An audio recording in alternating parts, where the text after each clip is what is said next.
Bonsoir et bienvenue dans ce deuxième volet du nouvel épisode de l'Almanach des Fées Célestes pour la période du 19 au 27 décembre 2021, donc la troisième phase de la troisième lune d'automne. Et donc entre le 19 et le 27, nous arrivons au solstice d'hiver le 21 décembre, solstice d'hiver pour l'hémisphère nord, d'été pour l'hémisphère sud. Nous allons donc considérer les thèmes de l'entrée du soleil en Capricorne, bien sûr, le thème du dernier quartier, le 19, et non, le thème de la pleine lune, le 19, et du dernier quartier, le 27. Et on va peut-être regarder un petit peu nos différentes saisons de l'année écoulée, et pour mieux comprendre ce qui va se passer avec ce thème très curieux du Capricorne. On va peut-être commencer par là, même directement. Je partage l'écran et c'est parti.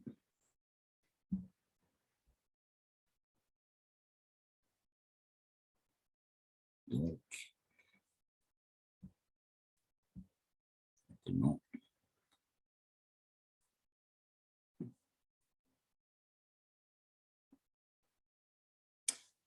Voilà, là je suis sur le dernier quartier, j'ai dit qu'on commençait par regarder l'entrée du soleil en Capricorne, mais puisqu'on est sur le dernier quartier, on rappelle le 27, donc on voit qu'il y a la conjonction Vénus-Pluton, on a tout un amas Soleil, Mercure, Vénus et Pluton en Capricorne. Saturne est au fond du ciel, pile, et Uranus se couche, et la Lune s'est levée il n'y a pas longtemps. Voilà, pour le décor, ascendant Scorpion, et Uranus Taureau, donc au descendant. Saturne Verseau, au fond du ciel, toujours carré Uranus, le grand édifice qui craque, on le retrouve dans tous les thèmes de l'année, alors ça, rien de nouveau, sauf que là, il est en géocentrique exact pour la troisième fois. Et que donc, on va, la cassure est actée, hein, cette grande brisure du système, ces deux options radicalement différentes. Et puis alors, entre un monde totalement aliéné, soumis à la voix de son maître, et un monde de personnes souveraines et éclairées, qui dessinent un avenir nouveau. Alors, on trouve ça, c'est l'ambiguïté entre Saturne Verseau et Uranus Taureau. Et on a donc Vénus-Pluton, donc la douceur et la gentillesse vénusienne, quoique Capricorne, donc c'est un peu la neige, hein, cache quelque chose de plus profond. Ça ne dit pas si c'est gentil ou méchant. Maintenant, c'est demi-carré Mars, ça peut faire mal. Et d'autre part, on a très notable Vénus et Mars qui viennent de se croiser, donc le 19, alors ça c'est le dernier quartier, le 19 à la pleine lune, c'est le moment où Vénus et Mars se croisent dans le plan de l'écliptique. Là, c'est quelque chose de vachement significatif. Il y a Mars qui descend en latitude, donc par rapport au plan de l'écliptique. Donc je regarde ça en héliocentrique. Hein. Mars qui descend et Vénus qui monte. Mars passe à son descendant le 19 décembre et Vénus à son ascendant le 20 décembre. Elle se retrouve donc, on a dans le même plan, on a Mars, Terre, Vénus. Là, on les prend par le travers, si vous voulez. C'est tout ça dans la même vibration. Donc, on est les trois voisines, là. Vénus, Terre, Mars. Nous, on est entre les deux. Donc, Mars nous parle plutôt du côté masculin, du pouvoir d'existence, et Vénus de l'aspect féminin. En tout cas, voilà, c'est la douceur de l'existence, de la représentation. Quelque chose de solaire s'incarne, de lumineux. Vénus monte, ouais, et Mars descend. Ça donne un peu d'espoir. parce que bon, ça peut, Vénus, Pluton, ça peut le cœur plomber. D'ailleurs, là, dans le thème de la pleine lune, plus d'aspect. Donc, on va les retrouver, elles vont rester collées, hein, Vénus et Pluton, hein, parce que Vénus rétrograde depuis le 19 décembre, le mouvement de Vénus s'inverse et devient rétrograde. Donc, elle a déjà dépassé Pluton juste avant. Elle va revenir en arrière et elle va repasser dessus, et tout ça au mois de janvier. Le 9 janvier, en plus, il y aura le Soleil avec, puisqu'elle est en conjonction inférieure au Soleil. Ce sera un alignement Soleil, Vénus, Terre. On est très touché, de toute façon, dans tous les sens. Alors, on est secoué comme dans un... Ça fait un shaker de monde. Hein. C'est plus...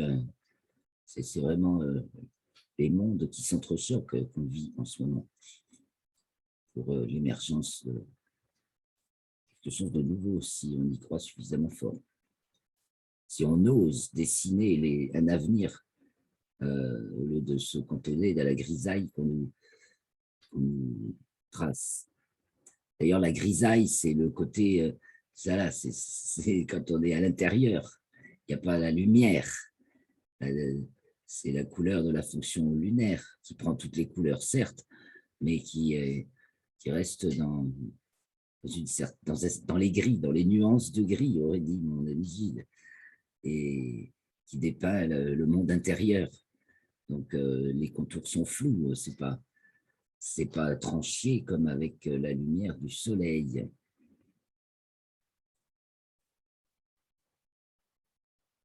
Voilà pour la grisaille. Donc, c'est à nous d'imaginer et de mettre en œuvre. C'est ce qui se fait déjà depuis quelques années et même décennies. Des, des, des nouvelles infrastructures. Et là, c'est vrai que Taureau, Verseau, on est donc, c'est les deux signes inverses, hein, la force du Taureau et la formule majeure du Taureau, c'est la formule mineure du Verseau, et la formule majeure du Verseau, c'est la formule mineure du Taureau. Ils sont inverses, comme 1 sur 4, c'est inverse de 4. Hein. Donc, la formule majeure, la formule du Taureau, c'est force d'excitation naturelle, donc majeure au Taureau, mineure au Verseau.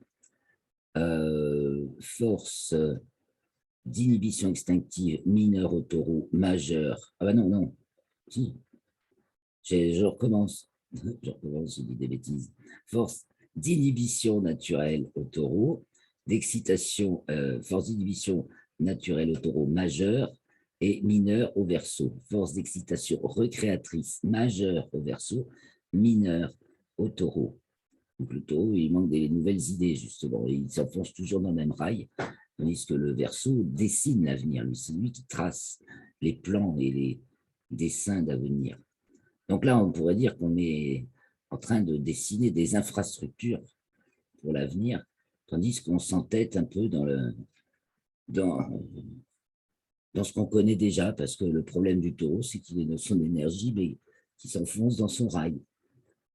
Donc, cette voix obsédante là, qui se veut omniprésente et parler à tout le monde, et le monopole des médias, bien entendu, entretient dans un discours totalement passéiste, en fait, ce qu'on peut observer. Après, on peut y voir aussi un regain des idées fulgurantes et nouvelles concernant le secteur de l'énergie, dont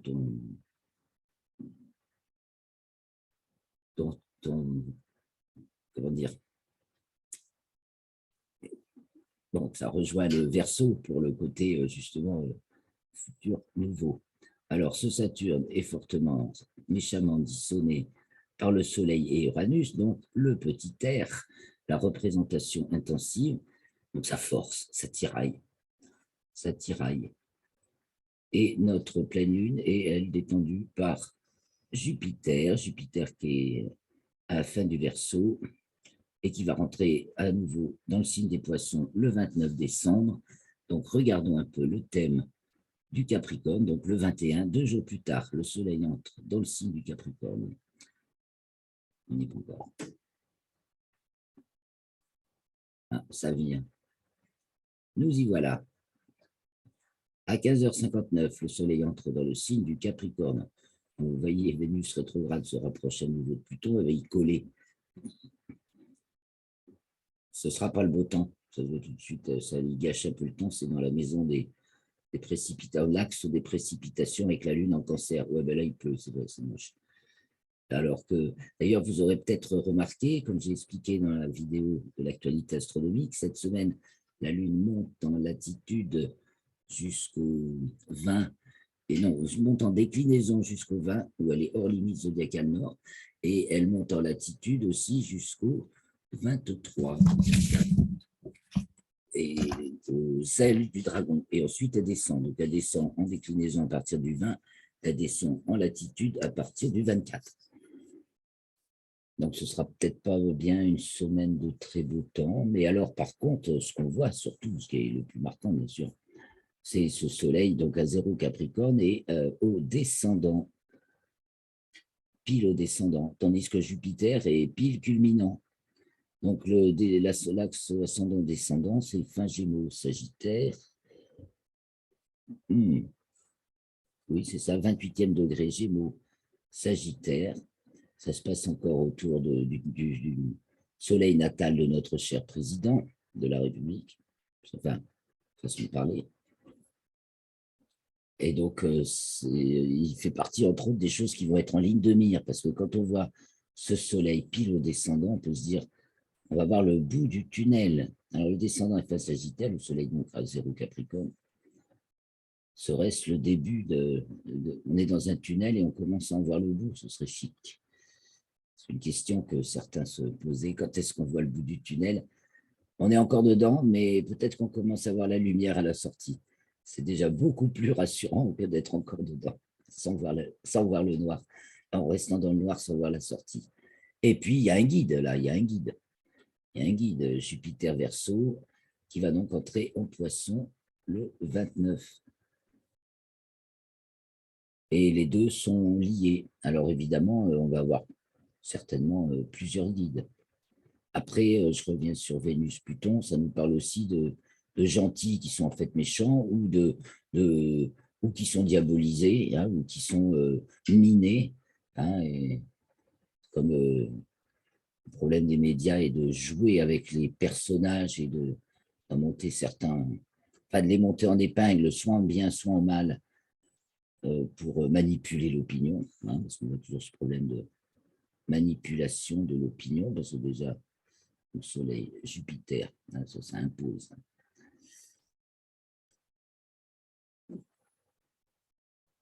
Ah oui, Neptune en 10, je me disais, mais oui, Neptune, bah oui, elle est juste après Jupiter. D'ailleurs, en 2022, et sans tarder, on aura la conjonction Jupiter-Neptune. Ça va être des grandes vagues, là. L'année 2022, Jupiter-Neptune en Poisson, yes. Il y a 12 ans, Neptune était-elle déjà en Poisson? La dernière fois que Jupiter y était conjointe, nous étions en 2009. Eh bien, c'était tout juste. Alors, il y a déjà eu des vagues en 2009. Là, ça parle d'une grande vague, Jupiter-Neptune. Alors, voyons, parce que ce thème, donc, on va regarder par rapport à l'automne, comme on en a parlé un petit peu déjà avec Christophe, il ne peut pas être là ce soir, mais c'est intéressant de regarder par saison, puisque le thème du Capricorne ouvre la saison d'hiver, et puis c'est justement les prémices de la nouvelle année, parce que on peut considérer que c'est comme la gestation de la nouvelle année qui démarre, qu'on va marquer, qui va démarrer au 0 degré Bélier, donc à l'équinoxe de printemps. Et donc justement cette fonction qui est majeure au printemps et donc mineure à l'hiver, ce nord croissant qui devient dominant à partir du mois de mars, c'est dans cette première partie de l'année, enfin le temps de l'hiver nord et sud, que se tracent les prémices de l'année. Donc, ça va changer de gouvernail, là. Ah oui, enfin, en tout cas, ça parle de gouverner, de gouverne pour Jupiter, et de valeur pour le Soleil. C'est la valeur absolue, le Soleil. Qu'est-ce qui fait l'absolu? Qu'est-ce qui fait la valeur absolue? Nous avons Mercure qui est en Capricorne, mais Verseau en héliocentrique conjoint à Saturne. Ça y va de la réflexion, de la recherche. On joint la recherche mentale avec Mercure à la recherche concrète avec Saturne. Toujours donc, en Verseau, donc dans la préparation, la projection de ce que ça va donner. On est dans les plans. Donc, on réfléchit à des nouveaux plans. Et puis là, avec bienveillance, parce qu'on a Vénus, Gémeaux, c'est sympathique, et qui va donc être conjointe à la Terre le 9 janvier. Par contre, cette recherche est bien tendue avec Mars et Uranus, les seigneurs de la guerre. Ouais, il y en a qui essaient d'inventer autre chose que la guerre. C'est embêtant pour les seigneurs de la guerre. Et Neptune, Poisson, qui, elle, fait un petit sextile à Pluton, carré à Vénus, le petit œuf à mal au vide. Ça tord un peu les tripes entre ce qu'on aime spontanément et ce qu'on doit accepter de bon ou de mauvais gré, après, qui fait qu'on peut donner de nous-mêmes largement et rejoindre toute l'humanité une fois qu'on s'est affranchi de tous les goûts et dégoûts. Ça parle des goûts et des dégoûts, Vénus et Neptune, les goûts et les dégoûts. Alors, évidemment, entrer dans le monde de la transcendance, c'est jamais le plus affriolant quand on est du côté des vivants, c'est clair. Et donc, Neptune est détendue par les deux fonctions dont elle est le relais, Mars, l'existence, et Pluton, la transcendance. Donc, ça se passe bien au niveau neptunien. Il y a des tas de phénomènes neptuniens, quoi. Des trucs inexplicables, sur lesquels on ne sait pas mettre des noms, mais ils sont là. Ils sont là et ils nous troublent. Voilà. Et puis alors, parlons d'Uranus qui est entièrement tensionnel. Donc avec Saturne, comme toujours, avec la Terre, parce que ça se trouve en géocentriquement. Mais Uranus tire d'un côté et tout le reste tire de l'autre et s'épuise. Cette conduction forcée, là, c'est la conduite forcée, elle s'épuise. En tout cas, elle est vraiment tendue, tendue. Alors, est-ce que l'élastique va craquer? On va voir un petit peu plus loin dans le thème du dernier quartier. Déjà, on sera le 27. Hein, je ne vais pas épiloguer parce qu'on va avoir plein d'occasions de revenir dessus. Puis, entre autres, oui, pour regarder par rapport aux saisons. Bon, je jette un coup d'œil sur le 27, puisque je viens de le dire que je le faisais. Le 27, donc Uranus au descendant, ascendant Scorpion. C'est donc Uranus la plus angulaire. Non, c'est Saturne. C'est Saturne au fond du ciel, donc en Verseau, la transcendance de l'existence dans le champ de la force d'excitation recréatrice. Ça vous parle? En dominante majeure. Et ça, c'est voilà.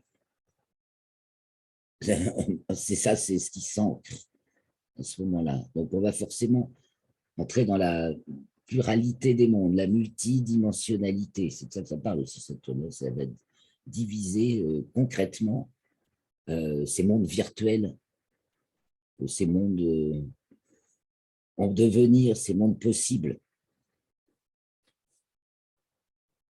Voilà, le dernier quartier. Pluton fait une belle figure harmonique. Alors, on a du super Neptune là, en ce moment. Neptune renforcé par ces deux niveaux, les deux niveaux qui la concernent, les pouvoirs de l'existence et le pouvoir de la transcendance. Ah, puis alors, après Saturne, donc au Capricorne, Mercure s'approche de Jupiter. En Poisson, on peut voir encore un nouveau variant apparaître. Comment ça va se passer de ce point de vue-là? Pour ça, il faut peut-être revenir.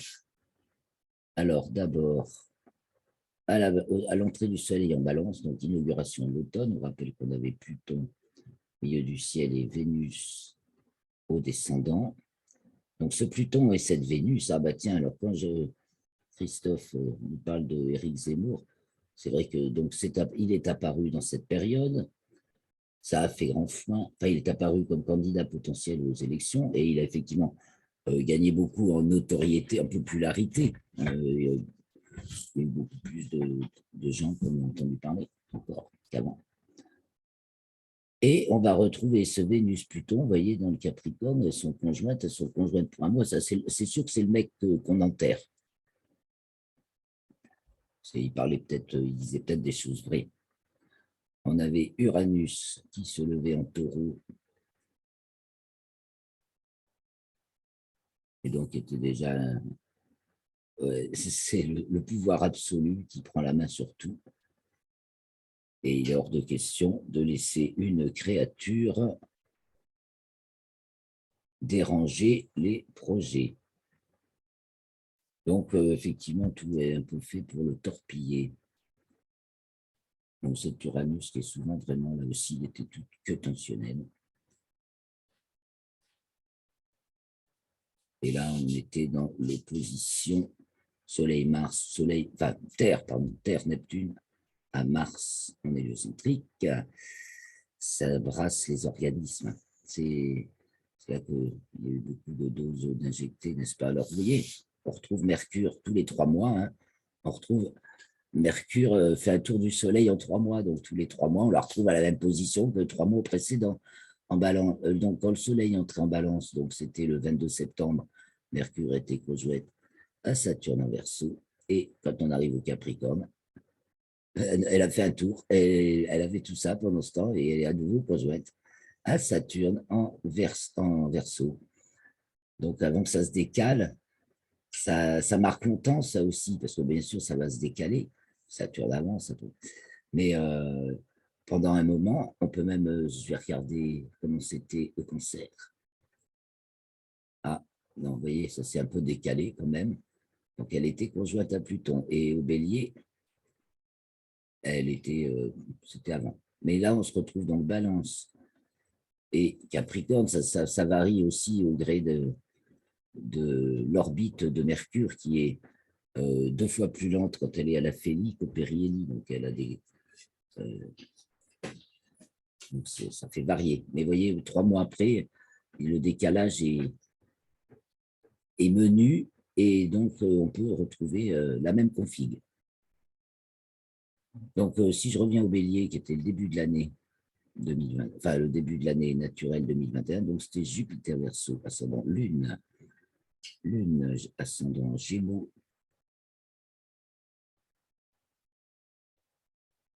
toucher tout le monde, disséminer, diffuser quelque chose. On avait Lune qui était, et c'était proche, elle était proche de son nœud. On avait la conjonction supérieure de Vénus. Et donc, on arrive à sa conjonction inférieure, là, au Capricorne. Donc, ça, c'était une opposition Vénus-Terre et au Capricorne, 9 mois plus tard. Ça va être une conjonction Vénus-Terre, donc une conjonction inférieure de Vénus. Donc, de pleine Vénus à nouvelle Vénus, du mois de mars, depuis l'entrée du Soleil en Bélier, jusqu'au mois de décembre, entrée en Capricorne. Bon, il faut tout simplement dire aussi, au niveau du Capricorne, bien entendu, que c'est la vapeur s'inverse, hein, puisque le jour arrête de diminuer au nord et d'augmenter au sud, et que ça s'inverse, ça se met à diminuer au sud et augmenter au nord. Et le renversement se reproduit, bien sûr, quand il entre dans le signe du Cancer. Et là, on est parti pour 6 mois, donc ça va renverser, bien sûr, la situation de la Balance. On peut avoir peut-être bon espoir. Disons que par rapport à toutes les contraintes forcées, justement, qui sont à tout ce qui est imposé de manière absolument unilatéral. Bon, unilatéral, forcé, je l'ai déjà dit. Il y a un peu d'ouverture. Uranus se retrouve moins brillant. Trigone Mercure, Capricorne. Ouais, ça peut. Et puis, maison des amis. Bon, écoutez, les amis, comme décidément, j'ai fait pas mal de foirades dans mes rendez-vous sur les plateformes Zoom. Je me suis trompé de salle chez Zoom. Je suis désolé tout à l'heure pour la précédente vidéo. Et du coup, j'ai loupé les auditeurs qui m'attendaient dans l'autre salle. Je suis navré. Et du coup, bah, je vous fais celle-ci aussi toute seule. C'est toujours à regret parce que j'aime beaucoup avoir du répondant, enfin du monde en face, des réponses, des questions, des points de vue que je n'avais pas remarqués. Mais bon, bah, quand vous serez là, ce sera encore mieux. N'hésitez pas, laissez vos questions. Je vais publier la vidéo. Et je vous invite à venir la prochaine fois. Alors, si vous voulez, avant de partir, quand même, on va se faire un petit visionnage. Alors, qu'est-ce que je partage? Je cesse ce partage et j'en prends un autre. Comme ça, j'aurai tout. Et donc là, on va se faire un petit visionnage des images. Enfin, pas de...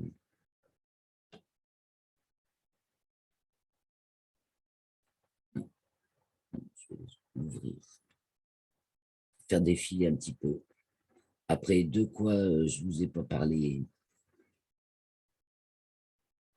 et dont ça aurait été bien que je vous parle. Ça fait déjà beaucoup de choses, alors. Je ne sais pas. Donc voilà, le 27, dernier quartier. Le 21, entrée du soleil en Capricorne. Jupiter, culminant, soleil au descendant. Un phare dans les yeux, quand même. La pleine lune, le 19. Seule la lune est diurne. Donc, on est, en fait, cela annoncerait-il de la grisaille.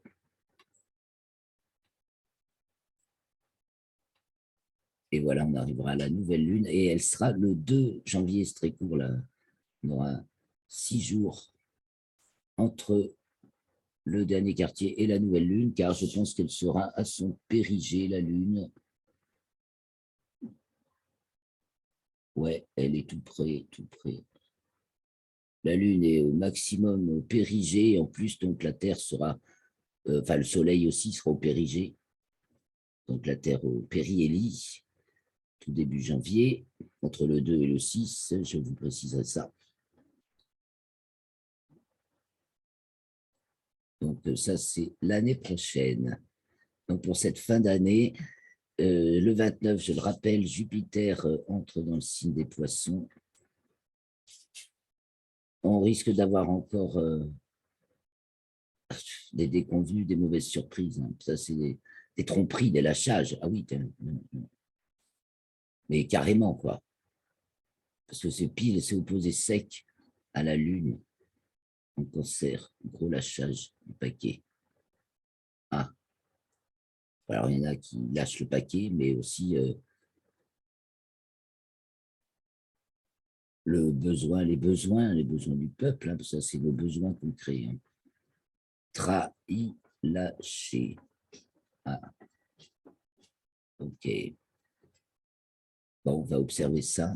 Ce serait bien de pouvoir échanger dessus. Quant à Mars, qui est dans le signe du Sagittaire, maintenant Scorpion hélicentrique. Bon, ben, il est dans la dynamique de l'hiver. Ah oui, voilà quelque chose que je voulais rapporter justement par rapport à la dynamique des signes d'automne, la dynamique des signes d'automne. Comme c'est Guillaume Kézac, si vous connaissez Guillaume Kézac, je vous conseille d'écouter sur Internet, enseignant essénien. Il parle du solstice d'hiver et il dit que justement toute la saison d'automne est la saison où on perd ses plumes, comme la nature. Dehors, elle perd ses plumes, elle perd tous ses atours, toutes ses... même voilà, faut se dépouiller. C'est la saison du dépouillement. Et là, on se dépouille un maximum, ça c'est vrai, se recentrer sur l'essentiel et repartir vers quelque chose de nouveau. Moi, personnellement, c'est vraiment ce que je traverse. Je pense que chacun dans sa vie traverse un moment comme ça. En plus, ça, c'est le moment, il y a le moment collectif. Ce que je vous promets, c'est que l'année prochaine, pour ce qui est de moi, ça va être un nouveau départ, vraiment, carrément. Il faut que je me dépouille même de beaucoup de choses que je produisais jusqu'à présent dans l'almanach, qui me deviennent trop lourdes à porter, je ne peux pas. Alors, il faudrait que je puisse vous l'enseigner, qu'on puisse se relayer pour produire justement cette richesse, parce que je pense que très peu mesurent à quel point c'est important de savoir ce qui se passe entre la terre et le ciel, puisqu'on est entre les deux, plutôt que s'occuper que de nos phares artificiels. Alors, est-ce que le soleil, ici, nous parle du phare naturel, là, qu'on va se prendre dans la figure, ça nous parle évidemment, c'est la fonction solaire, donc ce qui fait valeur. Après, est-ce la naturelle, est-ce l'artificielle? Ça, c'est Radius à nous dire si c'est naturel ou artificiel. Ça peut, il est trigone à Mercure, donc ça peut être que du factice. Mais carré à Saturne, ça l'oblige à se mettre face à la réalité. Alors voilà, merci beaucoup de votre attention. J'espère vos commentaires, j'attends vos commentaires et à vous retrouver la prochaine fois. Ce sera encore en 2021, ce sera donc le dimanche 26 à 18h pour l'actualité astronomique, à 21h pour les commentaires astrologiques. À bientôt. Ciao, bonne semaine, bon hiver, bonne entrée dans l'hiver et joyeux Noël.